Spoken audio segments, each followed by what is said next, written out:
মামি, তোমাদের বিয়ে হয়েছে 4 বছর হয়ে গেল, অথচ এখনো এই বাড়িতে কোনো নতুন মুখ দেখছি না। সবাই তোমাদের নিয়ে কত কথা বলে, তুমি কি জানো?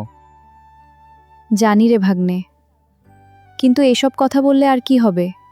সবই তো উপরওয়ালার হাতে। মামি, তা ঠিক আছে, কিন্তু লোকেরা তোমাদেরকে নিয়ে অনেক কথাই বলে, তা শুনে কি তোমরা কষ্ট পাও না? কষ্ট পেলে আর কি করা যাবে ভাগ্নে?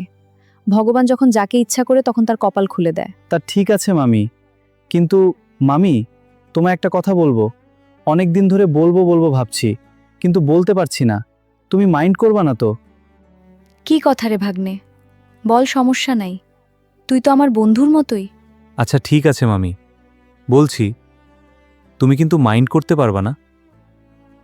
বন্ধুরা, ভিডিওটি অনেক ইন্টারেস্টিং হতে চলেছে। আশা করি তোমরা আমার পুরো ভিডিওটি দেখবা। নিশ্চয়ই ভালো লাগবে, কথা দিলাম। হাই বন্ধুরা, আমি আনন্দী দেবনাথ। আমার জীবনের এই গল্পটি শুরু হয়েছিল আজ থেকে বেশ কয়েক বছর আগে। আমি তখন সদ্য কলেজে পড়া এক তরুণী, চোখে মুখে একরাশ সুন্দর ভবিষ্যতের স্বপ্ন। সেই সময় আমার পরিচয় হয় অরিপন দেবনাথের সাথে। অরিপন দেখতে বেশ সুদর্শন, মার্জিত এবং প্রতিষ্ঠিত একজন ব্যবসায়ী ছিল। আমাদের পরিচয়টা খুব দ্রুত পারিবারিক সম্মতিতে ভালোবাসার বিয়েতে রূপ নেয়া। সবাই ভেবেছিল আমরা একে অপরের হাত ধরে এক দারুণ সুখী জীবন শুরু করতে যাচ্ছি। বিয়ের পর অরিপন আমাকে তার শহরের বাড়িতে নিয়ে আসে। শহরের কোলাহলপূর্ণ জীবনে আমি নিজেকে খুব দ্রুত মানিয়ে নিতে শুরু করি। অরিপনের বড় ব্যবসা, সকাল থেকে রাত পর্যন্ত সে তার কাজেই বেশি ব্যস্ত থাকত। তবুও যেটুকু সময় আমরা প্রথম দিকে একসাথে পেতাম তা বেশ ভালোই ছিল। আমি আমার মনের মতো করে আমাদের সংসারটা গুছিয়েছিলাম। নতুন বউ হিসেবে আমার আন্তরিকতা আর গুণের প্রশংসা বাড়ির সবার মুখে মুখে ছিল। আমার মনে হতো আমি বোধহয় দারুণ একটা গোছানো জীবন পেয়েছি। দেখতে দেখতে আমাদের বিবাহিত জীবনের 4টি বছর কিভাবে যেন পার হয়ে গেল। শহরের এই বিলাসবহুল জীবনে আমাদের কোনো কিছুরই অভাব ছিল না। টাকা, পয়সা, সম্মান সবকিছুই অরিপন আমাকে দিয়েছিল। কিন্তু এত প্রাচুর্যের মাঝেও একটা বিশাল শূন্যতা আমাদের সংসারে ধীরে ধীরে বাসা বাঁধতে শুরু করেছিল। 4 বছর পার হয়ে যাওয়ার পরেও যখন আমাদের কোল আলো করে কোনো সন্তান এলো না, তখন চারপাশের পরিবেশটা কেমন যেন বদলাতে শুরু করল। আত্মীয় স্বজন এবং পাড়া প্রতিবেশীদের কানাঘুষা আমার কান পর্যন্ত পৌঁছাতে খুব বেশি সময় নিল না। যে মানুষগুলো একসময় আমার প্রশংসা করত, তারাই এখন আমাকে নিয়ে আড়ালে কথা বলতে শুরু করল। সবার একটাই প্রশ্ন, কবে আমাদের সন্তান হবে? এই প্রশ্নগুলোর উত্তর আমার কাছে ছিল না, কিন্তু এই নীরবতা আমার বুকের ভেতর একটা বিশাল পাহাড়ের মতো চেপে বসতে শুরু করল। আমি বুঝতে পারছিলাম আমাদের এই সাজানো গোছানো স্বপ্নের সংসারটাতে কোথাও একটা বড় ধরনের মানসিক দূরত্ব তৈরি হচ্ছে। অরিপনের আচরণেও আমি ধীরে ধীরে পরিবর্তন লক্ষ্য করতে পারলাম। যে মানুষটা একসময় আমার প্রতিটি কথার গুরুত্ব দিত, সে এখন আমাকে এড়িয়ে চলতে শুরু করল। ব্যবসার অজুহাতে সে অনেক রাত করে বাড়ি ফিরত এবং আমার সাথে কথা বলা কমিয়ে দিল। আমি যখনই সন্তানের প্রসঙ্গ তুলতাম বা চিকিৎসকের কাছে যাওয়ার কথা বলতাম, সে চরম বিরক্তি প্রকাশ করত। সে কোনোভাবেই চিকিৎসকের কাছে যেতে রাজি হতো না, উল্টো আমার উপর দোষ চাপানোর চেষ্টা করত। আমি একা একা ঘরের 4 দেয়ালের মাঝে চরম মানসিক কষ্টে দিন পার করতে লাগলাম। একজন নারীর জীবনে মাতৃত্বের স্বাদ না পাওয়ার যন্ত্রণা যে কতটা গভীর, তা কেবল সেই বুঝতে পারে যে এই পরিস্থিতির মধ্য দিয়ে যায়। আমার মনে হতো এই বিশাল বাড়িটা যেন একটা শূন্য খাঁচা। অরিপনের এই দূরত্ব আর অবহেলা আমাকে আরও বেশি একাকী করে তুলল। আমি বুঝতে পারছিলাম আমাদের এই ভালোবাসার বিয়েটা এখন শুধুই একটা নামমাত্র সম্পর্কে পরিণত হয়েছে। আমি ভেতরে ভেতরে চরম এক হতাশায় ডুবে যাচ্ছিলাম। যে সুন্দর জীবনের স্বপ্ন নিয়ে আমি আমার পরিবার ছেড়েছিলাম, সেই স্বপ্ন আজ আমাকে এক রুট বাস্তবতার সামনে দাঁড় করিয়ে দিয়েছে। আমি স্পষ্ট বুঝতে পারছিলাম যে অরিপনের পক্ষে আমাকে সন্তানের সুখ দেওয়া সম্ভব নয় এবং সে এই সমস্যা সমাধানের কোনো চেষ্টাই করবে না। এই চরম সত্যটা মেনে নেওয়া আমার জন্য কতটা কঠিন ছিল, তা ভাষায় প্রকাশ করার মতো নয়। আমার মনের ভেতর তখন এক অদ্ভুত নীরবতা কাজ করছে। আমি জানতাম না আমার ভবিষ্যৎ কোনো দিকে এগোচ্ছে। তবে আমি এটা বুঝতে পেরেছিলাম যে এভাবে সন্তানহীন এবং সম্মানহীন একাকী জীবন আমি আর মেনে নিতে পারব না। আমার মনের গহীনে একটা সুস্থ জীবনের তাগিদ শুরু হলো। আমি বুঝতে পারছিলাম আমাকে আমার নিজের জীবনের জন্য কোনো একটা সঠিক সিদ্ধান্ত নিতে হবে। আর সেই নতুন পথের অপেক্ষাতেই আমার দিনগুলো কাটতে লাগল। অরিপনের সাথে আমার দূরত্ব যখন চরমে, ঠিক সেই সময় আমার জীবনের সেই নতুন অধ্যায়টি শুরু হয়। শহরের এই কোলাহলের মাঝেও আমার ভেতরের একাকিত্ব আমাকে শেষ করে দিচ্ছিল। অরিপন তার ব্যবসার জগতে এতটাই ডুবে গিয়েছিল যে আমার মনের খবর নেওয়ার কোনো প্রয়োজন সে বোধ করত না। দিনের পর দিন আমি একটা মৃত সম্পর্কের বোঝা বয়ে বেড়াচ্ছিলাম।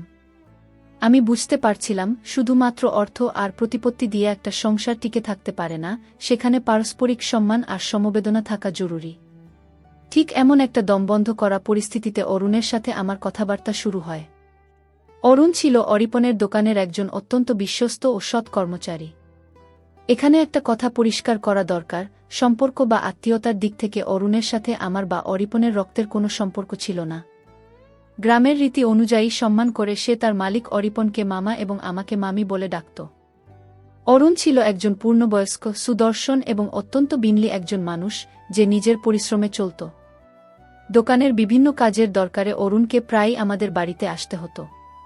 কখনো ব্যবসার হিসাব নিয়ে, কখনো বা বাড়ির কোনো প্রয়োজনীয় জিনিসপত্র পৌঁছে দিতে সে আসত। তার এই নিয়মিত যাতায়াতের মাঝেই আমি তার একটা অন্যরকম মানবিক দিক লক্ষ্য করলাম। অরুণ খুব চুপচাপ স্বভাবের হলেও সে ছিল দারুণ একজন পর্যবেক্ষক। সে খুব সহজেই মানুষের মনের কষ্ট বুঝতে পারত। আমার এই বিশাল বাড়ির একাকিত্ব এবং আমার চোখের পেছনে লুকিয়ে থাকা কষ্টটা অরুণের নজর এড়াতে পারল না। অরুণ কখনো কখনো আমাকে খুব সরল কিছু প্রশ্ন করত, কিন্তু সেই প্রশ্নগুলোর মধ্যে একটা অদ্ভুত সম্মান আর মায়া লুকিয়ে থাকত। সে জানতে চাইত আমি ঠিকমতো খাওয়া দাওয়া করছি কিনা, বা আমার মন খারাপ কেন। অরিপনের অবহেলার এই দিনগুলোতে অরুণের এই সামান্য খোঁজখবর নেওয়াটাই আমার কাছে অনেক বড় মানসিক সান্ত্বনা মনে হতো। আমি ধীরে ধীরে অরুণের সাথে কথা বলতে স্বাচ্ছন্দ্যবোধ করতে শুরু করলাম। আমাদের কথাগুলো ছিল খুবই সাধারণ, কিন্তু তার মাঝেই লুকিয়ে ছিল এক অদ্ভুত সম্মানবোধ। আমি বুঝতে পারছিলাম যে অরুণের সাথে কথা বললে আমার মনের ভেতরের জমে থাকা কষ্টগুলো অনেকটাই হালকা হয়। অরুণ কখনো আমাকে অরিপন সম্পর্কে কোনো খারাপ কথা বলত না, সে শুধু একজন ভালো শ্রোতা হয়ে আমার কথাগুলো শুনত এবং আমাকে ধৈর্য ধরতে বলত। তার এই বোঝার ক্ষমতা আমাকে তার প্রতি একটা মানসিক নির্ভরতা তৈরি করতে সাহায্য করল। আমি একজন বন্ধু পেয়েছিলাম যে আমাকে একজন মানুষ হিসেবে সম্মান করত। আমার মনের ভেতর একটা অদ্ভুত প্রশান্তি কাজ করতে শুরু করল। একদিকে আমার বৈধ স্বামী অরিপন, যার সাথে আমার 4 বছরের সংসার, কিন্তু সেখানে কোনো সম্মান বা সময় নেই। অন্যদিকে অরুণ, যে কিনা সম্পর্কে শুধুই একজন কর্মচারী এবং গ্রামের ছেলে, কিন্তু তার কথার মাঝেই আমি খুঁজে পাচ্ছিলাম বেঁচে থাকার নতুন এক মানসিক আশ্রয়। আমি জানতাম অরুণের সাথে আমার রক্তের কোনো সম্পর্ক নেই, সে একজন স্বাধীন মানুষ। তবুও সমাজের মানুষের বাঁকা চোখের ভয় আমার মনে কাজ করত। অরুণের দিক থেকেও আমি একটা অদ্ভুত সম্মানবোধ লক্ষ্য করলাম। সেও যেন আমার এই একাকিত্বের সম্ব্যাথী হয়ে উঠেছিল। সে আমাকে সম্মান করত এবং আমার কষ্টগুলো দূর করার জন্য সবসময় ইতিবাচক কথা বলত। আমরা একে অপরের ভালো বন্ধু হয়ে উঠেছিলাম। আমাদের মধ্যে কোনো অন্যায় কিছু ছিল না, ছিল কেবল দুটি নিঃসঙ্গ ও সৎ মনের এক অদ্ভুত নীরব কথোপকথন। আমরা জানতাম না এই বন্ধুত্ব আমাদের কোথায় নিয়ে যাবে, কিন্তু আমরা এই সুন্দর মুহূর্তগুলোকে শ্রদ্ধা করতাম। দিনগুলো এক অদ্ভুত মানসিক শান্তিতে কেটে যাচ্ছিল। আমি জানতাম আমি একটা কঠিন বাস্তবতার দিকে এগোচ্ছি, কিন্তু আমার মনে কোনো অপরাধবোধ ছিল না। আমার ভেতরের নারীসত্তা প্রতিনিয়ত আমাকে একটি সুস্থ এবং সুন্দর জীবনের স্বপ্ন দেখাচ্ছিল। আমি শুধু একটা সম্পূর্ণ জীবন চেয়েছিল, একটা সন্তানের হাসি দিয়ে যে জীবন পূর্ণ হবে। আমার চারপাশের পৃথিবীটা ধীরে ধীরে বদলে যাচ্ছিল, আর আমি মানসিকভাবে এক নতুন জীবনের জন্য প্রস্তুত হচ্ছিলাম। অরুণের সাথে আমার এই মানসিক নির্ভরতা ধীরে ধীরে একটা গভীর শ্রদ্ধার সম্পর্কে পৌঁছাতে শুরু করল। আমরা একে অপরের সান্নিধ্য এবং কথাবার্তা উপভোগ করতে লাগলাম। অরিপন যখন ব্যবসার কাজে শহরের বাইরে যেত বা গভীর রাতে ফিরত, তখন অরুণই বাড়ির সব প্রয়োজনীয় কাজগুলো করে দিত। এই সময়গুলোতে আমাদের মধ্যে অনেক দীর্ঘ পারিবারিক কথোপকথন হতো। অরুণ আমাকে তার জীবনের অনেক সংগ্রামের কথা শোনাত, আর আমি শুনতাম মুগ্ধ হয়ে। আমার মনে হতো অরুণের মাঝে এমন একটা দায়িত্ববোধ আছে যা আমি অরিপনের মাঝে কখনো পাইনি। আমাদের এই সম্পর্কটা সম্পূর্ণভাবে শ্রদ্ধা এবং মানসিক সমর্থনের উপর দাঁড়িয়েছিল। আমি অরুণের মধ্যে এমন একজনকে খুঁজে পেয়েছিলাম যে আমাকে একজন সম্পূর্ণ মানুষ হিসেবে মূল্যায়ন করত। সে আমার সন্তান না হওয়ার কষ্টগুলোকে নিজের মনে করে অনুভব করত। আমি বুঝতে পারছিলাম অরুণের প্রতি আমার একটা দুর্বলতা তৈরি হচ্ছে, আর এই দুর্বলতা কোনো খারাপ কিছু নয়। এটা ছিল একটা গভীর আত্মিক টান যা আমাকে একজন সৎ মানুষের দিকে আকর্ষণ করছিল। আমি জানতাম যে অরুণের বয়স আমার কাছাকাছি, সে একজন পূর্ণবয়স্ক পুরুষ। তার সাথে আমার রক্তের কোনো সম্পর্ক নেই। তাই তার সাথে আমার এই মেলামেশা আইনগত বা সামাজিকভাবে অপরাধ না হলেও সমাজের রীতিনীতিতে এটা নিয়ে মানুষ নানা কথা বলতে পারে, তা নিয়ে আমার মনে প্রবল চিন্তা ছিল। কিন্তু মাতৃত্বের অদম্য আকাঙ্ক্ষা এবং একটি সুস্থ জীবনের চাওয়া আমাকে সব ভয় জয় করার সাহস জুগিয়েছিল। আমি মনে মনে একটা দৃঢ় সিদ্ধান্ত নিতে শুরু করেছিলাম যে সংসারে আমার কোনো সম্মান নেই সেখানে আমি আর থাকব না। অরুণও ধীরে ধীরে আমার এই নীরব আকাঙ্ক্ষার কথা বুঝতে পারছিল। সে আমাকে কখনো কোনো অন্যায় কথা বলেনি বা অমর্যাদা করেনি। সে শুধু আমাকে আশ্বস্ত করেছিল যে পরিস্থিতি যেমনই হোক না কেন, একজন ভালো বন্ধু হিসেবে সে সবসময় আমার পাশে থাকবে। অরুণের এই আশ্বাস আমার মনে এক নতুন আশার আলো জ্বালিয়ে দিল। আমি স্বপ্ন দেখতে শুরু করলাম নতুন এক জীবনের, যেখানে কোনো অবহেলা থাকবে না, থাকবে শুধু সম্মান আর পরিপূর্ণতা। আমাদের এই নির্দোষ বন্ধুত্বের কথা খুব বেশি দিন গোপন রইল না। আমাদের চোখের ভাষা, আমাদের একে অপরের প্রতি যত্নশীল আচরণ, এসব কিছু আশেপাশের মানুষের নজর এড়াতে পারল না। অরিপনের দোকানের অন্য কর্মচারীরাও অরুণের আমার প্রতি এই অতিরিক্ত সম্মান আর খেয়াল রাখাটা সন্দেহের চোখেই দেখতে শুরু করল। ফিসফিসানি শুরু হলো আমাদের পিঠের পেছনে। তারা ভুলে গেল যে আমরা শুধুই দুজন মানুষ যারা একে অপরকে মানসিক সমর্থন দিচ্ছি। প্রতিবেশীদের কানাঘুষাও ধীরে ধীরে বাড়তে লাগল। তারা বলাবলি করতে শুরু করল যে অরিপনের সংসারে হয়তো কোনো ঝামেলা চলছে। আমি এই কানাঘুষাগুলো বুঝতে পারতাম, কিন্তু আমি তখন আমার সিদ্ধান্তে অটল ছিলাম। আমার লক্ষ্য ছিল অনেক দূরে, যেখানে আমি নিজেকে একজন মা হিসেবে দেখতে চেয়েছিল। তাই সমাজের এই ভিত্তিহীন কথা আমাকে আমার পথ থেকে সরাতে পারল না।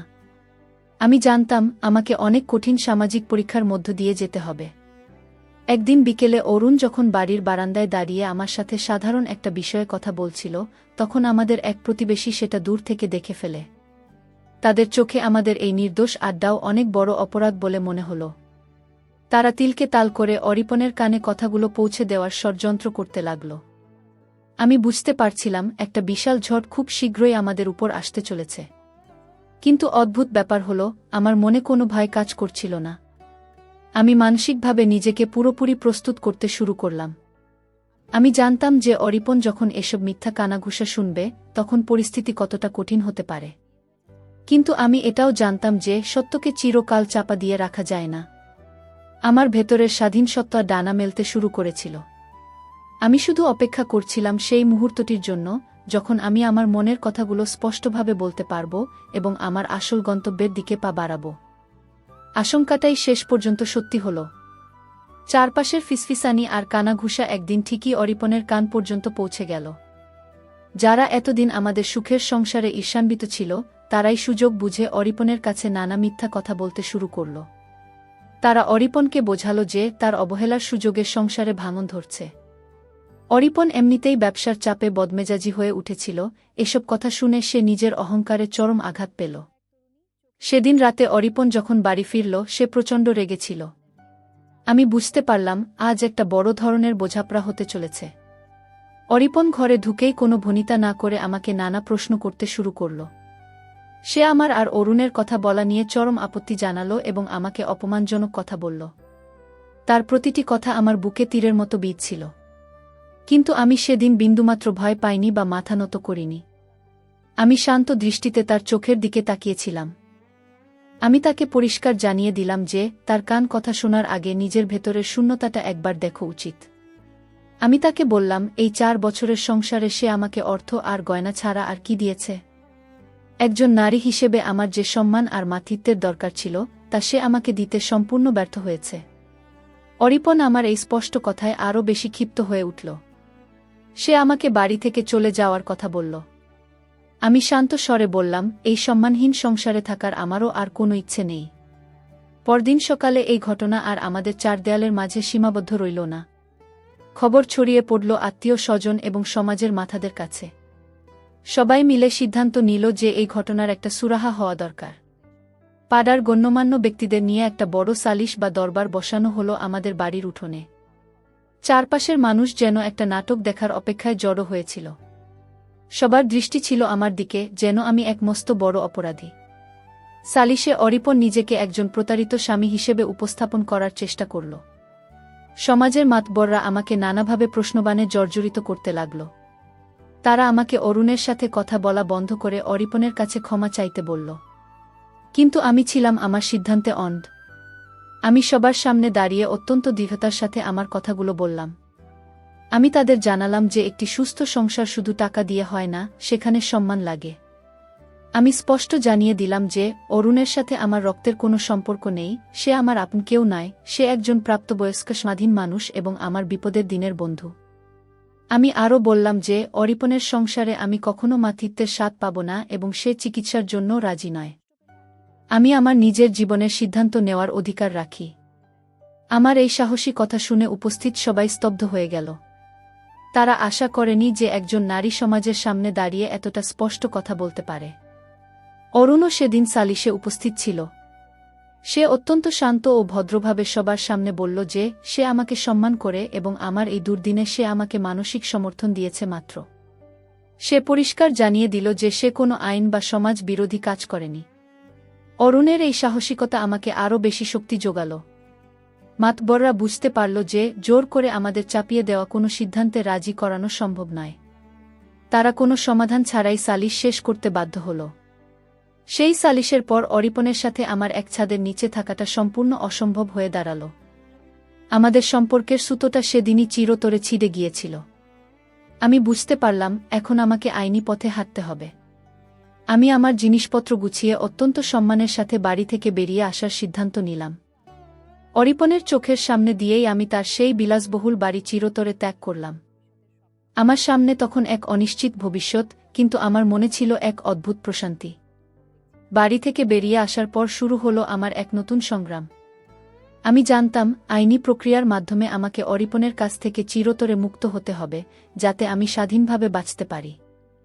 হিন্দু বিবাহ আইন অনুযায়ী বিবাহ বিচ্ছেদ খুব একটা সহজ প্রক্রিয়া নয়, কিন্তু আমার কাছে এছাড়া আর কোনো সম্মানজনক পথ খোলা ছিল না। আমি শহরের একজন বিজ্ঞ এবং অভিজ্ঞ আইনজীবীর শরণাপন্ন হলাম। আমি তাকে আমার জীবনের সমস্ত সত্যি কথা খুলে বললাম। বিবাহ বিচ্ছেদের এই আইনি লড়াইটা ছিল অত্যন্ত দীর্ঘ এবং ক্লান্তিকর। অরিপন সহজে আমাকে মুক্তি দিতে রাজি ছিল না। সে শুধু তার সামাজিক অহংকার আর জেদের বসে মামলাটা দীর্ঘায়িত করতে চাইছিল। আদালতের বারান্দায় দিনের পর দিন আমাকে হাজিরা দিতে হয়েছে।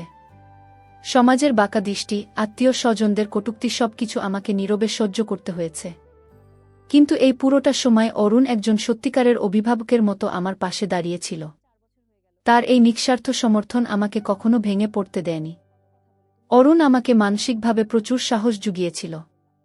সে আমাকে বারবার বলতো, সত্যের পথ সবসময় কঠিন হয়, কিন্তু শেষ পর্যন্ত জয় সত্যেরই হয়। অরুণের এই কথাগুলো আমার মনে একটা অদ্ভুত জোর এনে দিত। আমি বুঝতে পারছিলাম অরুণের মতো একজন দায়িত্বশীল মানুষকে জীবনসঙ্গী হিসেবে পাওয়াটা যে কোনো মেয়ের জন্যই চরম সৌভাগ্যের ব্যাপার। সে আমার অতীত নিয়ে কখনো আমাকে কোনো কটু কথা বলেনি, সে শুধু আমার সুন্দর ভবিষ্যতের দিকে তাকিয়েছিল। অবশেষে দীর্ঘ প্রতীক্ষার অবসান ঘটল। আদালত আমাদের সমস্ত প্রমাণ এবং পরিস্থিতি বিচার করে আমার এবং অরিপনের আইনি বিবাহ বিচ্ছেদের রায় ঘোষণা করল। আদালতের সেই কাগজটা যখন আমার হাতে এলো, আমার মনে হলো আমি যেন এক যুগের বন্দিচ্ছা থেকে মুক্তি পেলাম। আমার চোখের সামনে তখন অরিপনের সেই সাজানো মিথ্যে সংসারের সব স্মৃতি ধুলো মিশে যাচ্ছিল। আমি এখন একজন সম্পূর্ণ স্বাধীন নারী, যে তার নিজের জীবনের সিদ্ধান্ত নিজে নিতে পারে। ডিভোর্সের পর আমি মানসিকভাবে অনেকটাই হালকা বোধ করছিলাম। অরিপনের সাথে আইনি বিচ্ছেদের পর অরুণের সাথে আমার বিয়ের ক্ষেত্রে আর কোনো আইনি বা সামাজিক বাধা রইল না। কারণ আমি এখন আর অরিপনের স্ত্রী নই এবং অরুণের সাথে আমার আত্মীয়তার কোনো সম্পর্ক নেই। আমরা সিদ্ধান্ত নিলাম কোনো রকম আডম্বর বা লোক দেখানো অনুষ্ঠান ছাড়াই আমরা আমাদের নতুন জীবন শুরু করব এবং সমাজকে দেখিয়ে দেব যে আমরা সঠিক পথে আছি। আমার সেই আইনজীবী আমাদের বিয়ের ব্যবস্থা করে দিলেন। তিনি আমাদের সমস্ত আইনি কাগজপত্র তৈরি করে দিলেন। আমরা দেশের প্রচলিত আইন অনুযায়ী রেজিস্ট্রি বিয়ের সিদ্ধান্ত নিলাম। এটি ছিল সম্পূর্ণ আইনসম্মত একটি প্রক্রিয়া, যেখানে সমাজের কোনো ভ্রুকুটি বা আপত্তির কোনো ভিত্তি ছিল না। আমি এবং অরুণ দুজন প্রাপ্তবয়স্ক নাগরিক হিসেবে সম্পূর্ণ সজ্ঞানে এবং স্বেচ্ছায় একে অপরকে জীবনসঙ্গী হিসেবে মেনে নেওয়ার আইনি নথিতে স্বাক্ষর করার জন্য প্রস্তুত হলাম। বিয়ের দিনটি ছিল খুব সাধারণ, কিন্তু আমার জীবনের সবচেয়ে আনন্দের দিন। রেজিস্ট্রারের অফিসে আমরা যখন পরস্পরকে স্বামী স্ত্রী হিসেবে গ্রহণ করছিলাম, তখন আমার মনে হচ্ছিল আমি যেন নতুন করে জন্ম নিলাম। অরুণ যখন আমাকে আনুষ্ঠানিকভাবে তার স্ত্রীর মর্যাদা দিল, আমার চোখ দিয়ে আনন্দাশ্রু গড়িয়ে পড়ল। এই বিয়ে কোনো সামাজিক প্রথার চাপিয়ে দেওয়া বোঝা ছিল না, এটা ছিল আমার নিজের স্বাধীন ইচ্ছার এবং আমার স্বপ্নের প্রতীক। আইনজীবীর চেম্বার থেকে বেরিয়ে আসার সময় আমি অরুণের হাতটা শক্ত করে ধরলাম। আমি জানতাম সমাজ হয়তো প্রথমে আমাদের নিয়ে অনেক সমালোচনা করবে, কিন্তু আমাদের কাছে শেষবের আর কোনো মূল্য ছিল না। আমরা আইনসম্মতভাবে বিবাহিত, এবং আমাদের এই নতুন জীবনে আমরা একে অপরের সবচেয়ে বড় শক্তি। আমরা শহরের এক প্রান্তে একটা ছোট ভাড়া বাড়িতে আমাদের নতুন সংসার শুরু করলাম। এক নতুন সুন্দর জীবনের স্বপ্ন বুনতে শুরু করলাম আমরা। অরুণের সাথে আমার এই নতুন সংসারটা ছিল একদম অন্যরকম। অরিপনের সেই বিলাসবহুল প্রাসাদের তুলনায় আমাদের এই ছোট ভাড়া বাড়িটা ছিল নিতান্তই সাদামাটা। কিন্তু এই বাড়ির প্রতিটি কোণায় মিশে ছিল এক অদ্ভুত শান্তি আর পারস্পরিক সম্মান। অরুণ তার জমানো কিছু টাকা দিয়ে একটা ছোট কিন্তু সৎ ব্যবসা শুরু করল। সে হাড়ভাঙা খাটুনি খাটত আমাদের সংসারটাকে সুন্দর করে সাজানোর জন্য। আমি তাকে সাহায্য করতাম, আর সারাদিন অপেক্ষায় থাকতাম কখন সে হাসিমুখে বাড়ি ফিরবে। আমাদের এই নতুন জীবনে কোনো আভিজাত্যের অহংকার ছিল না, ছিল শুধু একে অপরের প্রতি গভীর শ্রদ্ধা আর নির্ভরতা। অরুণ প্রমাণ করে দিয়েছিল যে মানসিক মিল থাকলে কোনো প্রতিকূলতাই বাধা হতে পারে না। সে আমাকে প্রচণ্ড সম্মান করত। তার কাছে আমার অতীতটা কোনো বাধা ছিল না, সে শুধু আমাদের বর্তমান আর ভবিষ্যৎকে সুন্দর করার স্বপ্নে বিভোর ছিল। আমি বুঝতে পারছিলাম আমি আমার জীবনের সবচেয়ে সঠিক সিদ্ধান্তটাই নিয়েছিলাম। তবে আমাদের পথ চলাটা একেবারেই মসৃণ ছিল না। প্রথম আশেপাশের মানুষেরা আমাদের নিয়ে অনেক কানাঘুষা করত। তারা আমাদের অতীতের সেই মামি ভাগ্নে ডাকটাকে নিয়ে হাসি তামাশা করত। তারা ভুলে গিয়েছিল যে অরুণের সাথে আমার রক্তের কোনো সম্পর্ক ছিল না, এবং আমরা আইন মেনেই স্বাধীনভাবে বিবাহ বন্ধনে আবদ্ধ হয়েছিলাম। কিন্তু অরুণ সবসময় আমাকে বলতো, মানুষের কথায় কান দিও না আনন্দী, আমরা যদি সৎ থাকি তবে সময় একদিন সব ঠিক করে দেবে। অরুণের এই ইতিবাচক মনোভাব আমাকেও অনেক বেশি আত্মবিশ্বাসী করে তুলেছিল। আমি ধীরে ধীরে মানুষের এই বাঁকা কথাগুলোকে উপেক্ষা করতে শিখে গেলাম। আমরা আমাদের নিজেদের মতো করে একটা সুন্দর পৃথিবী তৈরি করে নিয়েছিলাম। আমাদের এই ছোট সংসারে কোনো অশান্তি ছিল না, ছিল শুধু দুজন মানুষের এক অদ্ভুত প্রশান্তিময় সহাবস্থান। আমি প্রতিদিন ঈশ্বরের কাছে প্রার্থনা করতাম, আমাদের এই সুখ যেন চিরস্থায়ী হয় এবং আমার মাতৃত্বের যে স্বপ্ন আমি বুকে লালন করে আসছি তা যেন একদিন সত্যি হয়। দেখতে দেখতে আমাদের বিয়ের প্রায় 2 বছর কেটে গেল। এর মাঝে আমরা একে অপরের সাথে আরও বেশি একাত্ম হয়ে গিয়েছিলাম। আমাদের বোঝাপড়া এতটাই গভীর ছিল যে আমরা খুব শান্তিতে দিন পার করছিলাম। ঠিক এই সময়টাতেই আমার শরীরে কিছু পরিবর্তন আসতে শুরু করল। আমি বুঝতে পারছিলাম আমার বহু কাঙ্ক্ষিত সেই স্বপ্নটা হয়তো এবার সত্যি হতে চলেছে। আমার মনের ভেতর এক অদ্ভুত আনন্দ আর রোমাঞ্চ খেলা করতে শুরু করল। একদিন সকালে আমি চিকিৎসকের কাছে গিয়ে সমস্ত পরীক্ষা নিরীক্ষা করালাম। যখন রিপোর্টটা আমার হাতে এলো, আমি নিজের চোখকে বিশ্বাস করতে পারছিলাম না। হ্যাঁ, আমি মা হতে চলেছি। এই খবরটা শোনার পর আমি আনন্দে কাঁদতে লাগলাম। চারপাশের পৃথিবীটা যেন আমার কাছে এক মুহূর্তে বদলে গেল। আমি আর তর্সিতে পারছিলাম না কখন অরুণ বাড়ি ফিরবে আর আমি তাকে এই পৃথিবীর সবচেয়ে আনন্দর খবরটা দেব। সেদিন সন্ধ্যায় অরুণ যখন বাড়ি ফিরল, আমি তাকে জড়িয়ে ধরে বাচ্চাদের মতো কাঁদতে লাগলাম। অরুণ প্রথমে হকচকিয়ে গিয়েছিল, কিন্তু যখন আমি তাকে সুখবরটা দিলাম, তার চোখের কোণ বেয়েও জলের ধারা নেমে এলো। সে আমাকে আলতো করে বুকে টেনে নিল। আমরা দুজন দুজনের দিকে তাকিয়ে রইলাম, কোনো কথা না বলেই আমরা একে অপরের মনের ভাষা বুঝতে পারছিলাম। আমাদের মনে হচ্ছিল আমরা যেন এই পৃথিবীর সবচেয়ে সুখী দুজন মানুষ। এরপর শুরু হলো আমার জীবনের সবচেয়ে সুন্দর একটি অধ্যায়। অরুণ আমাকে আগের চেয়ে আরও বেশি যত্নে রাখতে শুরু করল। আমার ছোটখাটো সব চাওয়া সে হাসিমুখে পূরণ করত। আমার প্রতিটি মুহূর্ত কাটছিল এক অদ্ভুত রোমাঞ্চ আর অপেক্ষার মধ্য দিয়ে। আমি আমার নিজের ভেতরে একটা প্রাণের অস্তিত্ব অনুভব করতে পারছিলাম। এই অনুভূতিটা যে কতটা স্বর্গীয় তা ভাষায় প্রকাশ করা অসম্ভব। আমি শুধু দিন গুনছিলাম কবে আমি আমার সন্তানকে নিজের দুহাতে বুকে জড়িয়ে ধরব। অপেক্ষার প্রহর ধীরে ধীরে ফুরিয়ে আসছিল। আমাদের সেই ছোট সংসারটা এখন একটা নতুন অতিথিকে বরণ করে নেওয়ার অপেক্ষায় মেতে উঠেছিল। অরুণ একটা ছোট বাচ্চাদের ঘর সাজাতে শুরু করল। সে বাজার থেকে ছোট ছোট জামা, খেলনা আর কত কি নিয়ে আসত। তার এই উচ্ছ্বাস দেখে আমার বুকটা গর্বে আর আনন্দে ভরে উঠত। আমি বুঝতে পারছিলাম অরুণ শুধু একজন ভালো স্বামী নয়, সে একজন অসাধারণ বাবাও হতে চলেছে। আমার গর্ভাবস্থার প্রতিটি দিন ছিল এক নতুন সুন্দর অভিজ্ঞতা। কখনো শারীরিক ক্লান্তি, কখনো বা অদ্ভুত এক প্রশান্তি আমাকে ঘিরে থাকত। অরুণ তার ব্যবসার শত ব্যস্ততার মাঝেও আমাকে সময় দিতে কখনো ভুলত না। রাতে সে আমার পাশে বসে গল্পের বই পড়ে শোনাত, আমার যত্ন নিত। এই ছোট ছোট মুহূর্তগুলো আমাদের সম্পর্কটাকে একটা সম্পূর্ণ নতুন উচ্চতায় নিয়ে গিয়েছিল। আমি চিরতরে ভুলে গিয়েছিলাম আমার অতীতের সব যন্ত্রণা আর একাকিত্ব। অবশেষে সেই কাঙ্ক্ষিত দিনটি চলে এলো। আমার প্রসব বেদনা শুরু হলো। অরুণ আমাকে দ্রুত শহরের হাসপাতালে নিয়ে গেল। হাসপাতালের সেই সাদা বেডে শুয়ে যন্ত্রণায় যখন আমি কষ্ট পাচ্ছিলাম, তখন অরুণের উদ্বিগ্ন মুখটা আমাকে সাহস দিচ্ছিল। আমি জানতাম এই যন্ত্রণার পরেই লুকিয়ে আছে আমার জীবনের সবচেয়ে বড় সুখ। দীর্ঘ প্রতীক্ষা আর চরম কষ্টের পর হাসপাতালের লেবার রুমের নীরবতা ভেঙে একটা সদ্যজাত শিশুর কান্নার আওয়াজ ভেসে এলো।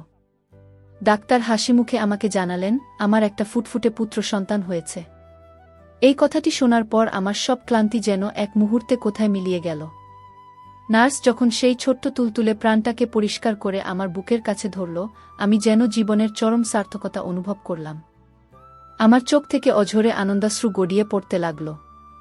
আমি অপলক দৃষ্টিতে আমার ছেলের মুখের দিকে তাকিয়ে রইলাম, যেন পৃথিবীর সব সুখ আজ আমার কোলে। অরুণ যখন কেবিনে ঢুকল, তার চোখ দুটো লাল হয়েছিল, সে আনন্দে আত্মহারা হয়ে গিয়েছিল। সে আমার পাশে এসে দাঁড়াল, তার হাতটা আলতো করে আমার মাথায় রাখল। তারপর সে ঝুঁকে পড়ে আমাদের ছেলেকে প্রথমবার পরম মমতায় ছুঁয়ে দিল। সেই মুহূর্তের অনুভূতি আমি কোনোদিনও ভুলতে পারব না। আমরা দুজন কোনো কথা বলিনি, শুধু আমাদের চোখের জলেই সব ভাষা প্রকাশ পাচ্ছিল। আমাদের দীর্ঘ সংগ্রাম আর ত্যাগের চূড়ান্ত ফল আজ আমাদের হাতের মুঠো।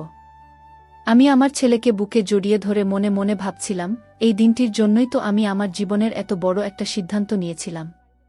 সমাজের অনেক কথা, প্রথম স্বামীর সেই বিলাসবহুল সংসার সবকিছু আমি ত্যাগ করেছিলাম শুধুমাত্র এই মা ডাক শোনার জন্য এবং একটি সুস্থ জীবনের জন্য। আজ আমি পরিপূর্ণ। আজ আমি একজন নারী হিসেবে সম্পূর্ণ সার্থক। আমার আর পৃথিবীর কারো কাছে কোনো অভিযোগ নেই। আমার মনে হলো এই সন্তানের মুখ দেখা একটা মেয়ের জীবনের সবচেয়ে বড় প্রাপ্তি। একটা নারী তার সন্তানের জন্য, একটা সুস্থ সুন্দর পরিবারের জন্য অনেক কিছুই ত্যাগ করতে পারে। আমার এই নতুন জীবন, আমার এই নতুন সংসার, সবই তো শুধু এই মুহূর্তটির জন্যই ছিল। আমি অরুণকে মনে মনে অশেষ ধন্যবাদ জানালাম। কারণ সে না থাকলে আমার এই সম্মানজনক জীবনের স্বপ্নটা হয়তো কোনোদিনই সত্যি হতো না। হাসপাতালের সেই কেবিনে আমরা তিনজন এক নতুন পৃথিবীর সূচনা করলাম। আমি জানি সামনের দিনগুলোতে আমাদের ছেলেকে বড় করে তোলার অনেক দায়িত্ব আমাদের উপর। কিন্তু এখন আর আমার কোনো ভয় নেই।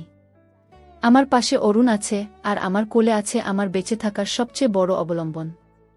আমি আমার ছেলের কপালে একটা চুমু খেলাম, আর মনে মনে প্রতিজ্ঞা করলাম, পৃথিবীর কোনো কষ্টই আমি ওর গায়ে লাগতে দেব না। আজ আমার ছেলের বয়স 2 বছর। সে এখন সারা বাড়ি ছোট ছোট পায়ে হেঁটে বেড়ায়, আর আধো আধো বলে মা আর বাবা বলে ডাকে। এই ডাকটা যখন আমার কানে আসে, আমার মনে হয় আমি যেন স্বর্গে বসে আছি। আমাদের সেই ছোট ভাড়া বাড়িটা আজ তার হাসিতে, তার দুষ্টুমিতে কানায় কানায় পূর্ণ। অরুণ কাজ থেকে ফিরে প্রথমেই ছেলেকে বুকে জড়িয়ে ধরে। বাপ ছেলের সেই খুনসুটি দেখে আমি নীরবে চোখের জল ফেলি। তবে এ জল কষ্টের নয়, এ জল চরম প্রাপ্তির। আমি মাঝে মাঝে অতীতের দিকে ফিরে তাকাই।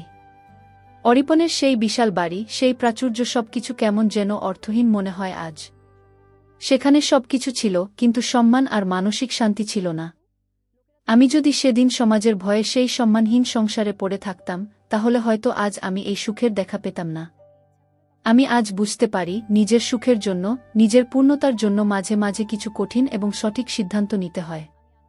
সমাজ হয়তো প্রথমে আঙুল তোলে, কিন্তু দিন শেষে নিজের শান্তিটাই সবচেয়ে বড় কথা। অরুণের দিকে তাকালে আমার শ্রদ্ধায় মাথানত হয়ে আসে। সে আমাকে শুধু আইনিভাবে স্ত্রী হিসেবেই গ্রহণ করেনি, সে আমাকে একজন মা হওয়ার সুযোগ করে দিয়েছে। সে প্রমাণ করেছে যে সম্পর্ক শুধু লোক দেখানো আভিজাত্যে হয় না, আত্মার বাঁধনই সবচেয়ে বড় বাঁধন। সে আমার অতীতকে মুছে দিয়ে আমাকে এক সুন্দর ভবিষ্যৎ উপহার দিয়েছে। আজ আমাদের সংসারে কোনো অভাব নেই, কোনো শূন্যতা নেই। আমরা আমাদের সাধ্যমতো সৎ পথে জীবনযাপন করছি, আর এটাই আমাদের সুখ। আমার জীবনের এই গল্পটা হয়তো অনেকের কাছেই শুরুতে অন্যরকম মনে হতে পারে। কেউ হয়তো আমাকে ভুল বুঝতে পারে, কিন্তু আমি জানি আমি কোনো অপরাধ করিনি। আমি শুধু আমার অধিকার চেয়েছিল, একটা সন্তানের অধিকার, একজন মা হওয়ার অধিকার। আমি সম্পূর্ণ আইনি পথে হেঁটে নিজের স্বাধীনতাকে কাজে লাগিয়ে একটা নতুন জীবন বেছে নিয়েছি। এতে যদি কেউ আমাকে খারাপ বলে, তবে আমার কিছু যায় আসে না, কারণ আমার বিবেক পরিষ্কার। আমি জানি সমাজে আমার মতো এমন অনেক নারী আছে যারা দিনের পর দিন একটা শূন্য আর সম্মানহীন সংসারে গুমরে কাটছে। তারা হয়তো সমাজের ভয়ে, লোকলজ্জার ভয়ে মুখ ফুটে কিছু বলতে পারছে না। তাদের প্রতি আমার একটাই কথা, জীবন একটাই, আর এই জীবনটাকে নিজের সম্মানের সাথে বাঁচার অধিকার সবার আছে। যেখানে সম্মান নেই, যেখানে পূর্ণতা নেই, সেখানে জোর করে পড়ে থাকার কোনো মানে হয় না। সঠিক আইনি পথে নিজের জীবনের সিদ্ধান্ত নেওয়ার অধিকার সবার আছে। আজ আমি আমার ছেলেকে বুকে জড়িয়ে ধরে অনুভব করি, একজন নারী হিসেবে আমি কতটা আত্মবিশ্বাসী। আমি প্রমাণ করেছি যে মাতৃত্বের আকাঙ্ক্ষা এবং একটি সুস্থ জীবনের চাওয়া যে কোনো সামাজিক ভ্রুকুটির মধ্যে। আমার এই গল্পটা শুধু একটা সাধারণ বিচ্ছেদের গল্প নয়, এটা একটা ত্যাগের গল্প, একটা নতুন স্বপ্নের গল্প। আমি আমার প্রথম জীবনের স্বাচ্ছন্দ্য ত্যাগ করেছি, ঠিকই, কিন্তু তার বিনিময়ে আমি যা পেয়েছি তা পৃথিবীর সমস্ত সম্পদের চেয়েও মূল্যবান। বন্ধুরা, গল্পের শেষে আমি তোমাদেরকে বলবো, সন্তানের জন্য মানুষ অনেক কিছুই ত্যাগ করে। একটি সন্তানের মুখ দেখার জন্য, মাতৃত্বের সেই স্বর্গীয় স্বাদ পাওয়ার জন্য মানুষ নিজের আভিজাত্য বা সোনার খাঁচা ত্যাগ করতেও পিছপা হয় না। সমাজ অনেক সময় না বুঝেই সমালোচনা করে, কিন্তু তার গভীরে লুকিয়ে থাকতে পারে একটা বঞ্চিত হৃদয়ের চরম হাহাকার। নিজের জীবনের অপূর্ণতাকে পূর্ণতা দেওয়ার জন্য সঠিক এবং আইনি পথে সাহসের সাথে সিদ্ধান্ত নেওয়াটা কোনো অপরাধ নয়। একজন নারীর সবচেয়ে বড় পরিচয় তার মাতৃত্বে, আর সেই মাতৃত্ব ও আত্মসম্মানের জন্য করা প্রতিটি ত্যাগই পরম সম্মানের। বন্ধুরা, আমি জানি না আমার জীবনের এমন সিদ্ধান্ত নেওয়াটা ঠিক হয়েছিল কিনা, বাট আমি শুধু জানতাম আমার জীবনের পূর্ণতা চাই, যার একমাত্র উদ্দেশ্য ছিল মা ডাক শোনা। বন্ধুরা, আজকে এই পর্যন্তই। গল্পটি ভালো লাগলে লাইক এবং শেয়ার দিবেন। আবারও আসব পরবর্তী কোনো গল্প নিয়ে। সেই পর্যন্ত সবাই ভালো থাকবেন, সুস্থ থাকবেন। ধন্যবাদ।